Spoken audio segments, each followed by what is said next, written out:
Ya masyarul muslimin wa zumratal mukminin rahimakumullah. Alhamdulillah atas segala nikmat Ramadan yang memberikan kita kesempatan untuk introspeksi dan mendekatkan diri kepada Allah Subhanahu wa taala melalui ibadah puasa.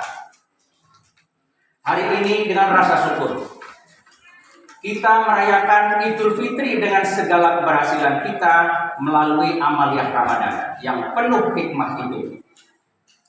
Bulan Ramadan bukan hanya tentang bagaimana menahan lapar dan juga bagaimana menahan haus, melainkan juga pembelajaran sebuah kesabaran dan pengendalian diri serta kepedulian. Kepedulian terhadap diri kita maupun kepedulian terhadap orang lain atau kepedulian terhadap sosial masyarakat sekitarnya.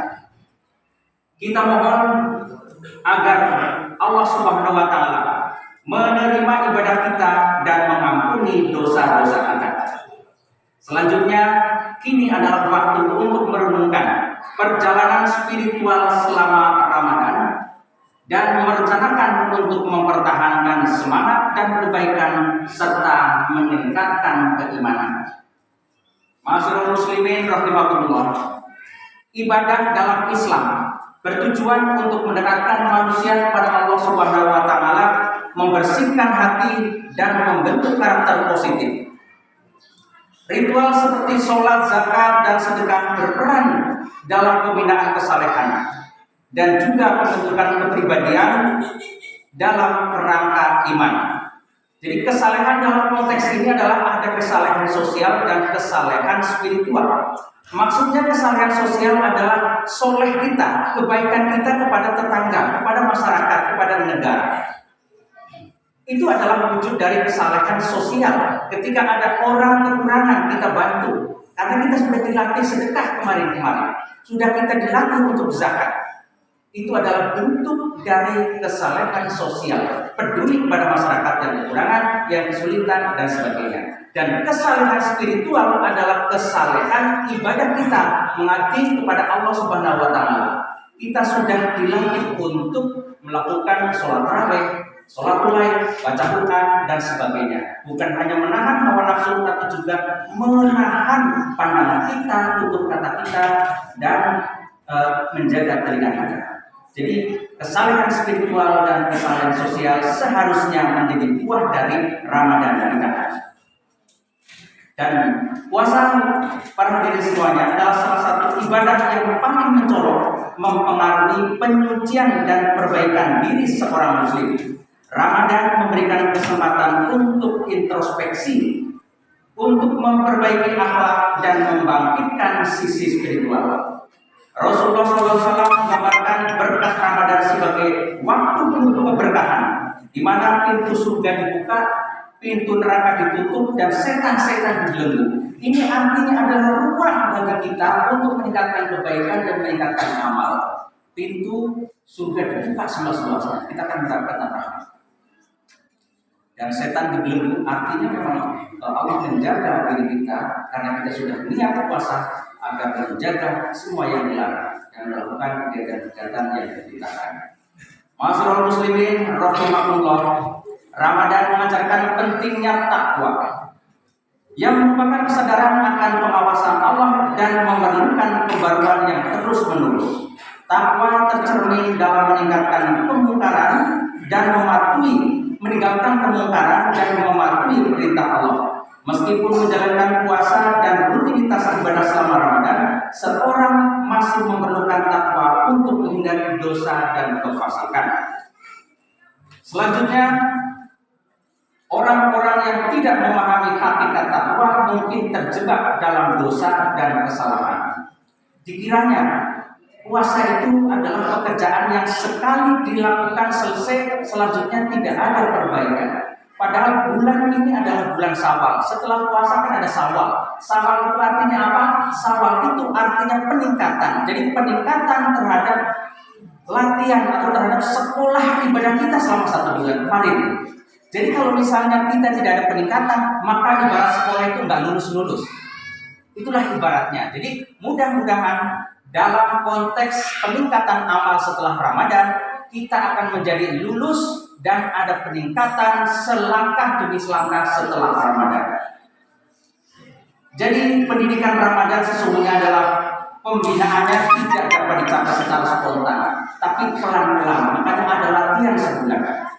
Jadi setelah latihan sebulan maka diharapkan ada istiqomah, dan istiqomah itulah yang akan kita lakukan setahap demi setahap.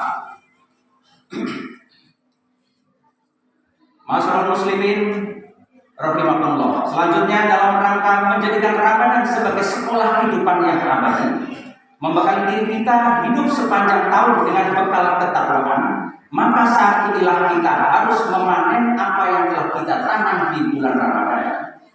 Karena itu supaya buah Ramadan itu bisa kita panen, maka selanjutnya apa yang harus kita lakukan? Yang harus kita lakukan adalah paling tidak atau minimal satu saja amalia Ramadan kita lakukan dalam kehidupan setelah Ramadan. Misalnya yang biasanya tadarus, lakukan tadarusnya.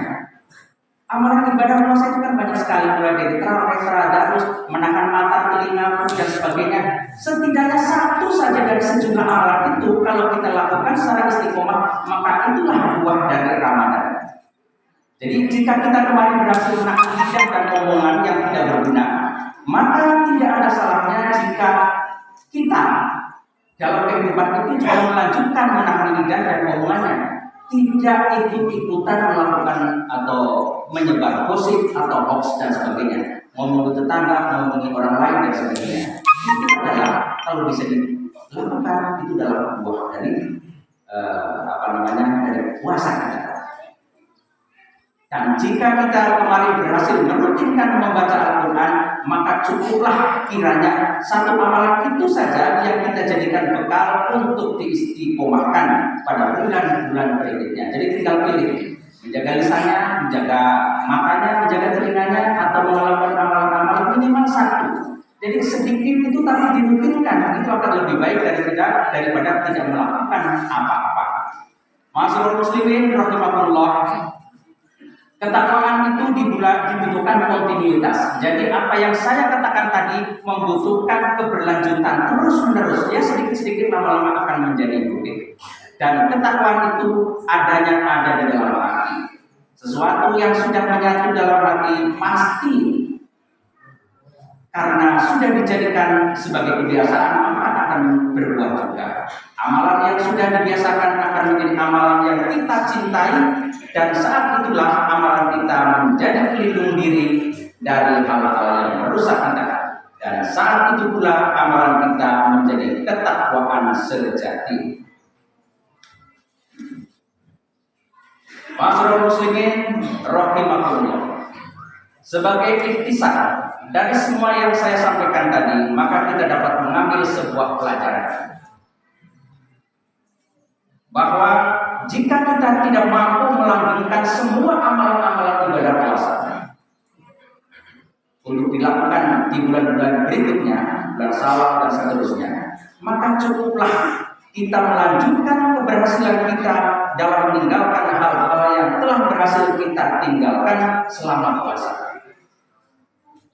Kita mungkin tidak punya banyak waktu untuk melanggengkan sholat malam, infak, sedekah, membaca Al-Quran, iktikaf, dan kajian keislaman di bulan Ramadan ini. Itu tidak apa-apa. Tapi cukuplah coba mari kita sama-sama pegang satu amalan saja untuk kita teruskan di bulan-bulan Ramadan.